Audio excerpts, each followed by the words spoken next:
E gente falsa não muda a essência. Porque falsidade tem a ver com caráter, e caráter não muda, o que muda é comportamento. Terapia atua em comportamento, não atua em caráter. Caráter é o que seu pai e sua mãe te ensinou desde pequeno lá dentro da sua casa. Se não ensinou, meu amigo, esquece. Ou se não aprendeu, né? Porque tem gente que não aprendeu. Eu, Andréia, não acredito em mudança de caráter. Uma vez sem caráter para sempre. E a pessoa falsa, o que ela vai fazer? Ela vai mudar a performance. Ela vai mudar a persona, né? No teatro grego, persona era aquela roupa que você carregava e se transformava em outra pessoa. O falso, ele muda a persona, mas o caráter dele não muda. E eu experimento isso na minha vida, assim. Já pude conviver com pessoas que... E eu tenho uma demora em desacreditar das pessoas. Esse é meu calcanhar de Aquiles. Outro dia, eu não sei que texto que eu estava lendo, que alguém falava sobre isso. Qual é a sua qualidade que te atrapalha? Essa é uma qualidade que me atrapalha. Essa é uma qualidade que me fragiliza. Eu sou muito demorada em desistir das pessoas. Isso eu já tratei até em terapia. Eu levo anos, décadas. Eu vou sempre justificar o seu comportamento.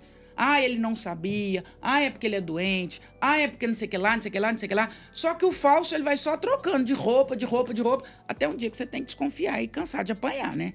E falar, eu quero que você seja feliz, meu amigo, mas alguns quilômetros de distância de mim. André, todo mundo deveria fazer terapia? Todo mundo.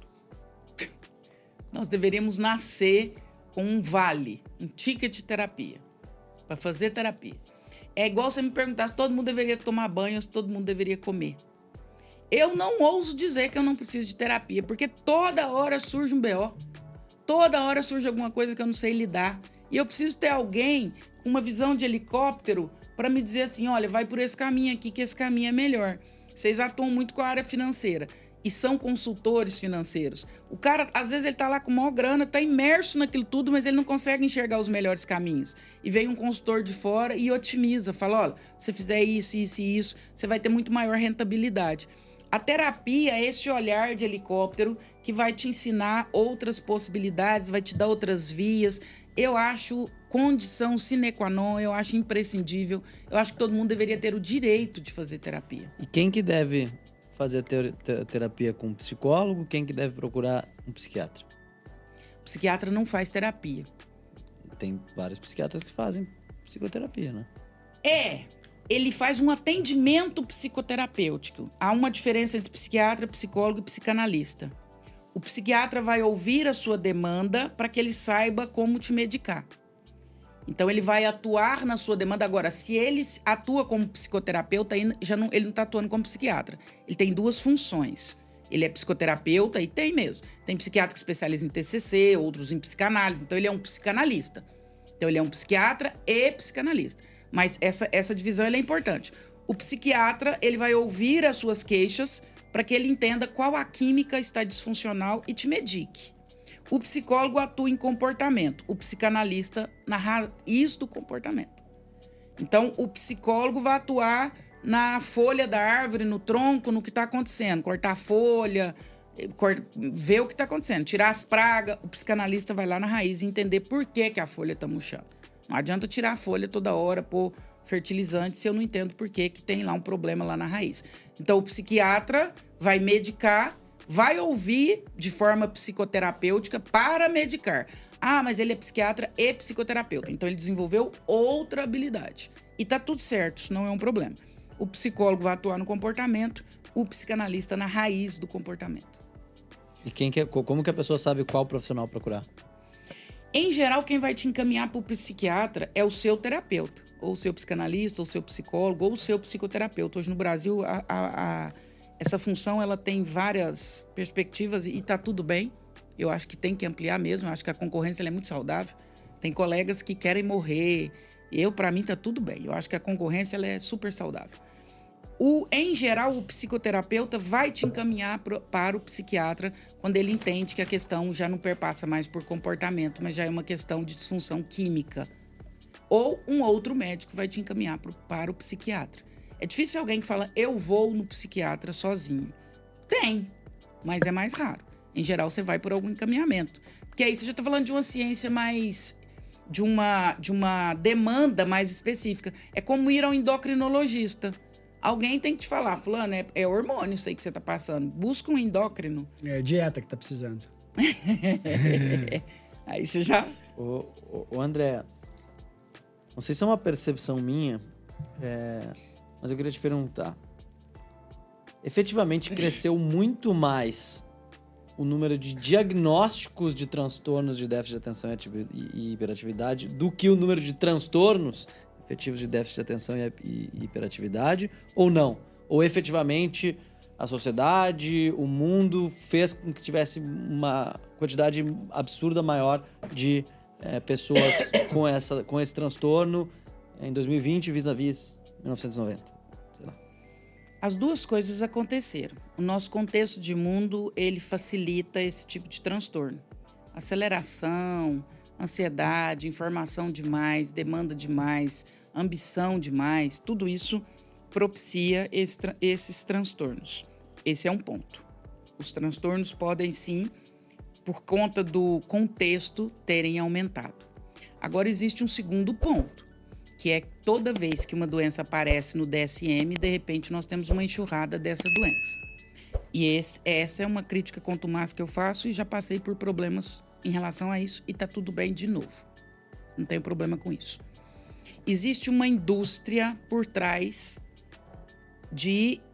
Uma indústria a quem interessa muito o diagnóstico, a quem algumas doenças são extremamente pertinentes e interessantes. Tem um filme que se chama A Máfia da Dor. É um filme real sobre o uso de algumas medicações, baseado em fatos reais, sobre algumas medicações que foram criadas para diminuir a dor num processo oncológico ou de câncer. E como que é aquela história da indústria, né, do Rockefeller. Primeiro eu crio o problema e depois eu vendo a solução. Então, primeiro eu crio a demanda e depois eu vendo a solução. Então, esse filme é fantástico, todo mundo tinha que assistir.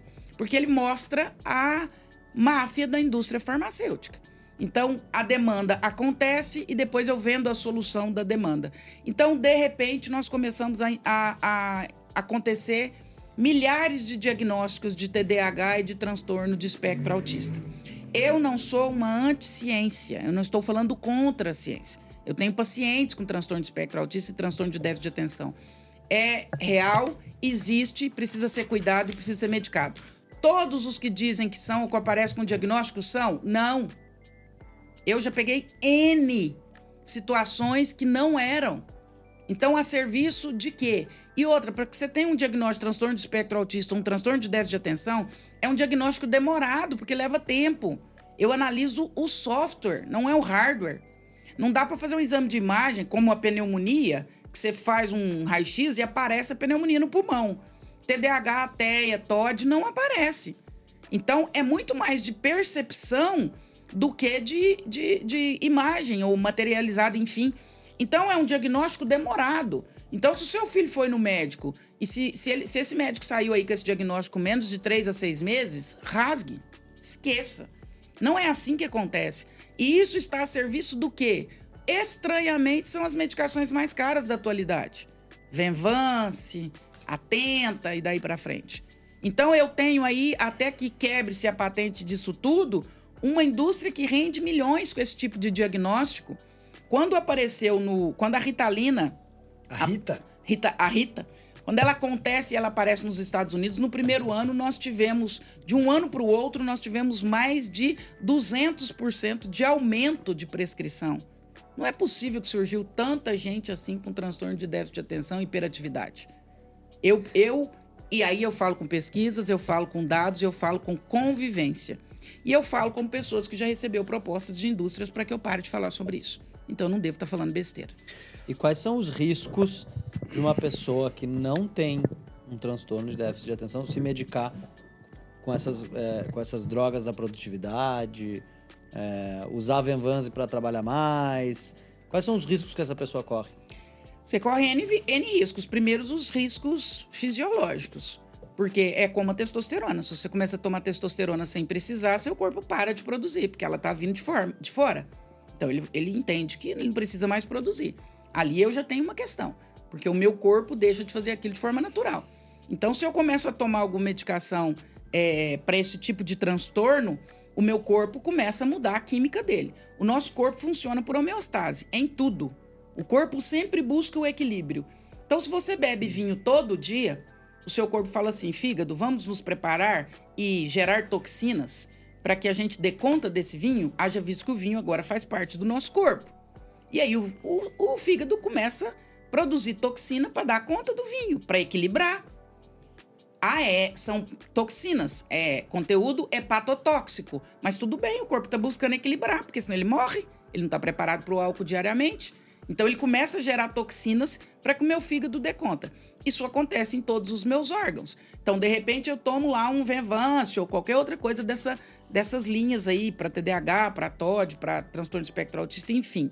O meu corpo começa a funcionar de uma forma diferente, o meu cérebro começa a funcionar de uma forma diferente. Ele deixa de produzir algumas coisas, ele passa a produzir outras. Esse é o efeito fisiológico. E o combo MTV.